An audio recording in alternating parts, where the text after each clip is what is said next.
London, Paris to Prague, bodies piled high while doctors, priests, and kings watched helplessly. Some thought it was divine punishment. Others blamed foul air, foreign enemies, or angry stars. But all they really knew was this: it killed without mercy, without pause, and without explanation. No one was safe, and nothing made sense. Hope rotted faster than corpses. When the dead outnumber the living, everything changes. Entire economies collapsed. Trade routes fell silent. Villages were abandoned. And when the wave of death finally subsided, the survivors emerged into a different world. With so many dead, labor became scarce, empires weakened, and a new social order began to rise from the ashes. Feudalism cracked. Religious faith was shaken. The Renaissance soon followed, as if civilization had inhaled death and exhaled rebirth. Out of ruin came revolution. Chaos became the architect of change. But through all that loss, one question never died. Yet despite its apocalyptic impact, the plague left behind more questions than answers. For over 600 years, scientists, scholars, and skeptics have hunted the truth. Where did this invisible killer come from? What force could have sparked such unimaginable destruction?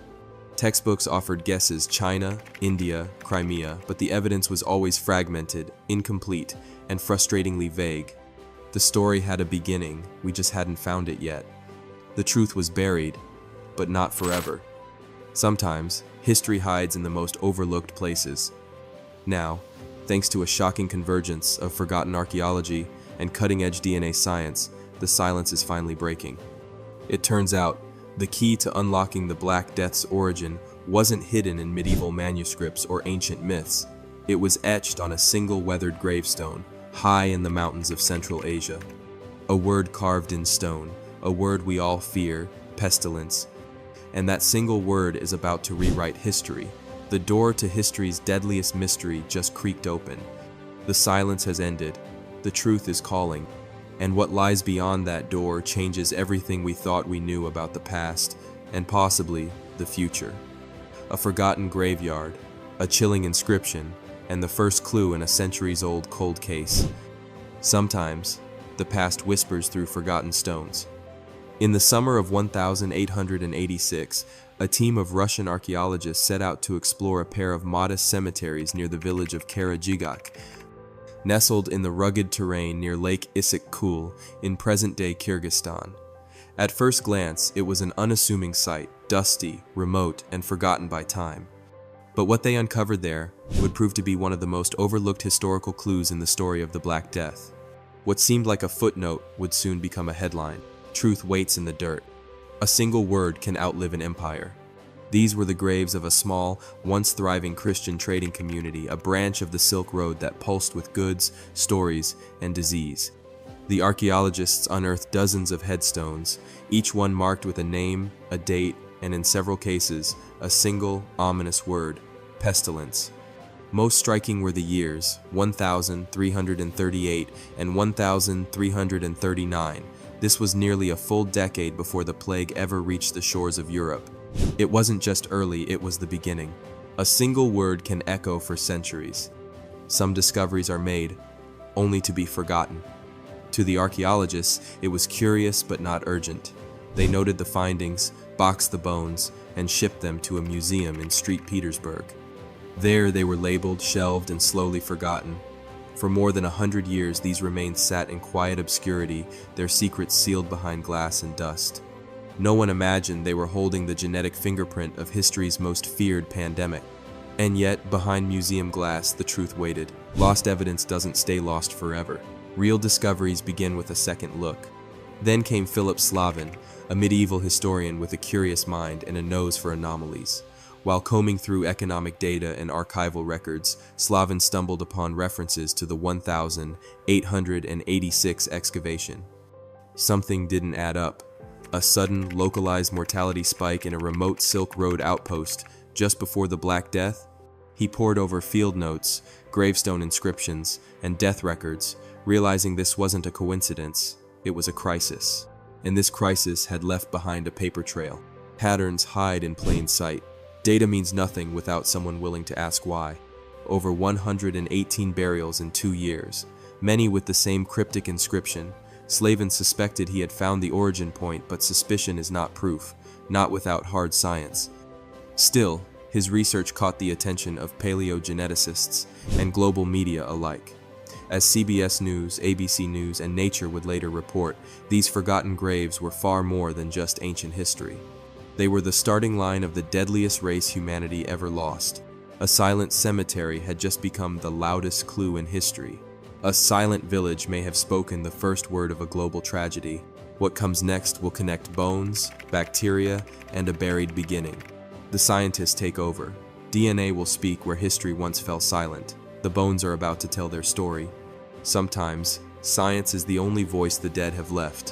When Philip Slavin pieced together the strange puzzle surrounding those ancient graves, he knew he was onto something, but historians work with stories, not proof. To confirm what he believed, that the Black Death began here, he needed science to speak where history fell short. That call was answered by the paleogeneticists at the Max Planck Institute for Evolutionary Anthropology in Germany. Their mission? Unlock the microbial secrets hidden in medieval teeth, and what they found would rewrite the history of disease. The past is trapped in enamel. Beneath enamel lies a frozen battlefield. Working with Russian curators who still held the 1,886 remains, the team selected 7 individuals buried near Lake Issyk-Kul between 1,338 and 1,339. They didn't need full skeletons, just teeth. Deep inside the dental pulp, bloodborne pathogens can remain sealed off from oxygen and decay for centuries. The researchers drilled into the teeth with surgical precision, extracting ancient DNA that had been sleeping for nearly 700 years. Tiny traces, monumental consequences. Centuries-old blood speaks in code. Sometimes, history confesses in a single molecule. What they found was breathtaking. In the remains of 3 individuals, they identified unmistakable traces of Yersinia pestis, the bacterium responsible for the Black Death. It wasn't just a fragment or a partial match. This was a complete genetic fingerprint, a smoking gun. For the first time, science had caught the killer red-handed right at the scene of the crime, nearly a decade before it reached Europe. The killer had a name, and now it had a birthplace. One name, one killer, Yersinia pestis. But the story doesn't end with identification, it begins there. The team then compared the DNA to a global database of plague genomes, over 1,300 strains gathered from rodent burrows, archaeological sites, and human remains across centuries. That's when the breakthrough happened. Around the early 1300s, Y. pestis had undergone a dramatic genetic burst, a so-called Big Bang. 4 major lineages exploded from a single ancestor. And the DNA from Kyrgyzstan? It matched that ancestor perfectly. This wasn't just old plague, it was the original plague. This was patient 0. The ripple started in Kyrgyzstan, but the wave drowned a continent. This wasn't just an early strain, it was the strain, the mother of all pandemics. Every later outbreak, including the Black Death that devastated Europe and lingered for centuries, descended from this singular genetic source. As natureandscience.org confirmed, the graves in Kyrgyzstan weren't a random hotspot. They were ground zero, the very root of history's darkest epidemic. From the tooth of a merchant to the fall of nations, the data drew a straight line from a forgotten grave to global devastation. Now that we know where it started, one question remains: how did it escape? How this microscopic killer jumped from wild animals to humans, triggering the chain reaction that changed the world forever. Every pandemic begins with a jump. Before the Black Death tore through Europe, before cities were emptied and bones piled high, it began as something far smaller, a shift in nature. High in the Tian Shan Mountains near Lake Issyk-Kul, the bacterium Yersinia pestis lived quietly, circulating among wild animals.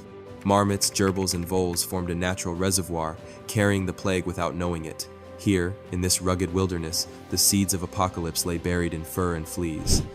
And all it needed was one moment to break free. The wilderness was never innocent. Nature doesn't need armies to start a war. The region had always been a balancing act of predator and prey. But in the early 1300s, something changed. According to scientists, and as reported by Science.org and ABC News, a sudden climatic shift brought unusually warm and wet seasons. Grass and vegetation flourished, rodent populations exploded. With them came more fleas, more bites, and more chances for Y. pestis to find a new host. A thriving ecosystem became a breeding ground for death. Climate can be a killer. One bite can reshape the world. Picture a trader hunting a marmot, common practice at the time. He skins the animal, unaware of the infected flea clinging to its fur. It bites. The bacterium enters his bloodstream. Days later, he's feverish, then coughing blood. Then he's gone. But by then, the flea has already moved on to his family, to fellow traders, to the next village down the Silk Road. This wasn't a mythical curse, it was zoonotic spillover. A chain reaction triggered by a single life taken. A thriving world became a deadly one. The Silk Road carried more than silk. This wasn't an isolated community. The people of Karadzic were traders, part of a global network. Camels came and went. Goods from China, Persia, and Europe passed through their hands. When the infection struck, it struck travelers. The death toll rose rapidly over 2 years. Tombstones spoke of pestilence, but the world wasn't yet listening. The storm had begun, quietly and far from the centers of power. One bite, one breath, one mistake. What began in a rodent's bloodstream now moved through veins of empire. From the burrows of marmots to the blood of merchants, the plague crossed species, then borders. The leap had been made. Yersinia pestis had found its way into humanity, and from there, it was unstoppable. The plague had legs now, and it was heading west. One village, at the center of a global web.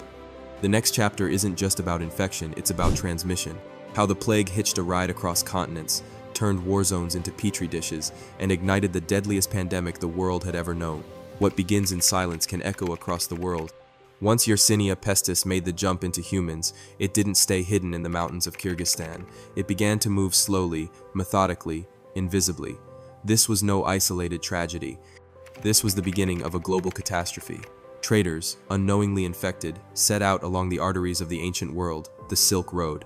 In their baggage were silks, spices, and rats. And in those rats, the future of Europe was already dying. Trade carried more than spices. The plague's journey was no accident, it followed human ambition. The people of Karadzic were part of an international web of trade, stretching from the Mongol Empire to the Mediterranean. Camels carried goods westward, passing from hand to hand. Along with those goods came fleas, clinging to rats nestled among crates and furs. It was a slow-motion catastrophe, a silent march of infection. Step by step, the disease moved from Central Asia to the ports of the Black Sea. Commerce had become the plague's perfect disguise. Contagion can ride in a crate. Then came the siege that changed everything. In 1346, at the Crimean port city of Kaffa, Mongol forces surrounded the city. But they weren't just armed with weapons, they had something far worse. As Science.org recounts, the Mongols began hurling the corpses of plague victims over the walls using catapults. It was one of history's first recorded acts of biological warfare. Inside the city, panic spread faster than the infection. Genoese ships fled the port, and carrying the plague with them. The plague had found its ship, and Europe was its next harbor. War doesn't always kill with weapons. What took years to travel now took weeks. From Constantinople to Messina, Marseille to Venice, the disease raced through ports like fire through dry grass.